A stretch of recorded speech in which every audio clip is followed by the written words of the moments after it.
بسم الله الرحمن الرحيم. انا لقيت النت كله بيتكلم عن سبونج الاتنين بيضة. يعني ايه سبونج اتنين بيضة يا جماعة؟ فقلت هجربه قدامكم واقول لكم رايي. بجد انا جربته حلو قوي قوي. يعني بصوا يا جماعة، زي السبونج بالظبط، جميل جدا وحلو.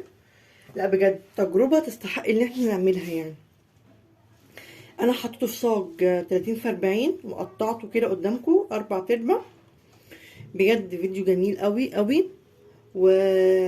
وسهل موت وبسيط. ولو عايزين تشوفوا بقى الفيديو بتاعي اللي هو الاسبونج الاتنين بيضة، ما تنسوش تخشوا تعملوا لي اللايك والاشتراك في القناة. ويلا بينا نخش نشوف الفيديو مع بعض. النهارده مقاديري الصراحة اول مرة هعملها قدامكم.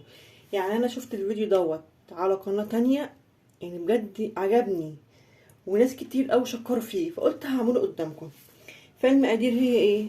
انا عندي نص كوبايه سكر، نص كوبايه نشا، كوبايه دقيق عادي، دي نص كوبايه ميه، عندي بيضتين بودر، هاخد نص الباكل بودر، وعندي فانيليا، وهاخد معلقه من المحسن الجيل، انا بستخدم بونو.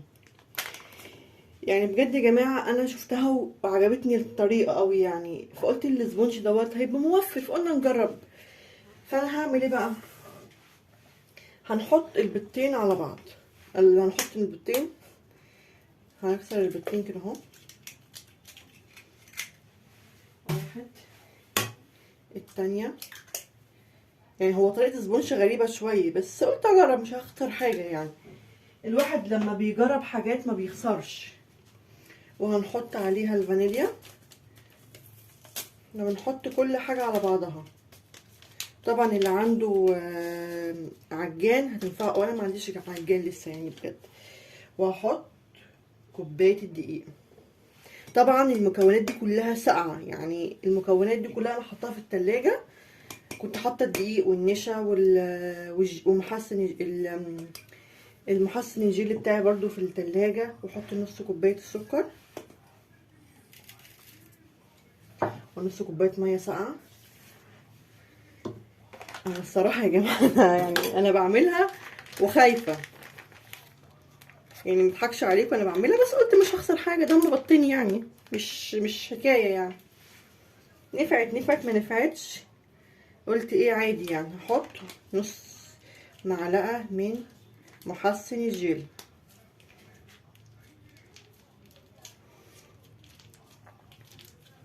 طبعا الواحد لازم يعني يجرب حاجات ممكن تخسر منه وممكن تنجح. فطبعا لو نجحت يعني احنا كده جربنا واستفدنا حاجة، لو خسرت ما خسرناش حاجة، جربنا تجربة. احنا كده بنحط نص معلقة المحسن. وبجد لو نفعت هتبقى توفرت لنا بطين صراحة، يعني كل حاجة غالية الايام دي، فالواحد لما يلاقي حاجة موفرة فما يقولش لا. وهنحط معلقة بيكنج باودر.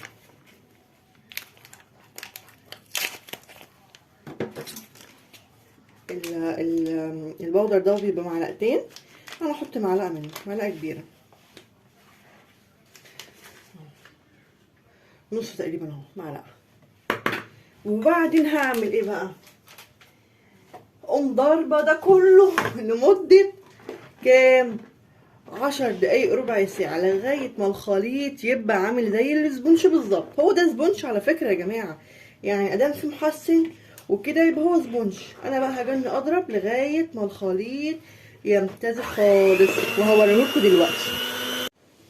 بصوا يا جماعه انا اصطدمت بجد. بصوا الخليط بقى عامل ازاي، زي السبونج بالظبط فعلا. يعني بجد والله انا اول مره اعمله قدامكم، بس بجد جميل قوي، كريمي قوي. يعني بصوا عامل ازاي، انتوا مش متخيلين هو كريمي ازاي. يعني انا عملته كده ببيضتين بس، حاجه كده جميله.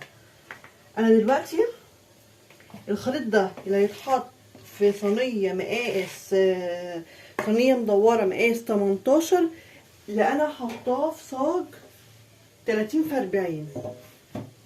انا حطاه في صاج ايه 30 في 40.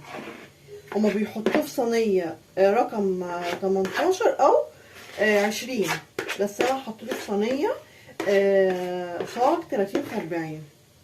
بجد يا جماعه بصوا يا جماعه الخيط عامل ازاي، لا بجد جميل، شكله مبشر بالخير الصراحه يعني.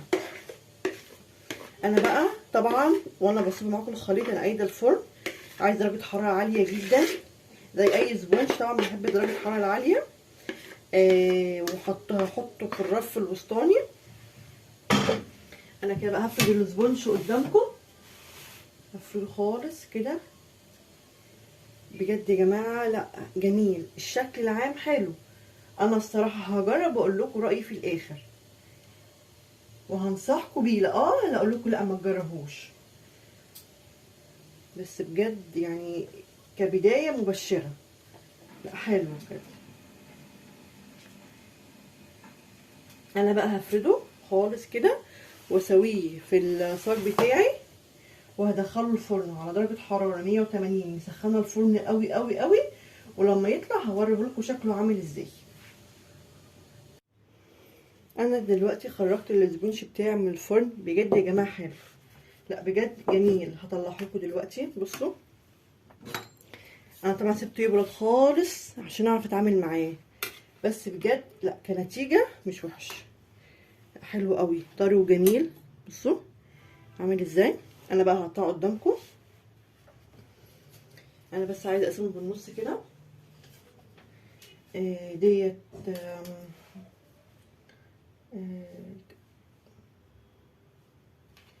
انا كده اقسمه بس ثواني. ماشي. اللهم صل على حضرة النبي. كده 30 هنا اهو. دي ايه دي هنا اهوت. ماشي نقسمه بالظبط كده اهو،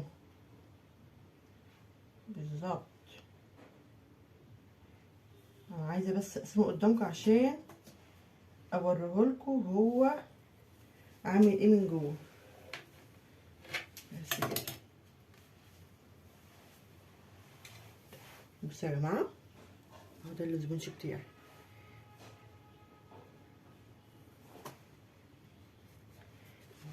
بجد حلو.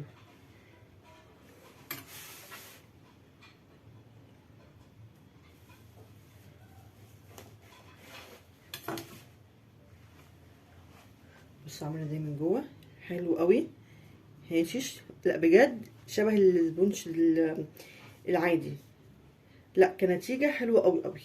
وده كان الفيديو بتاعي النهارده، وكده انا بقى قسمته. وادي الاسبونج بتاعي قدامكم اهوت، جميل وحلو. وده كان الفيديو بتاعي النهارده، ولو عجبكم الفيديو بقى ما تنسوش تعملوا ايه الاشتراك واللايك في القناه. السلام عليكم ورحمه الله وبركاته.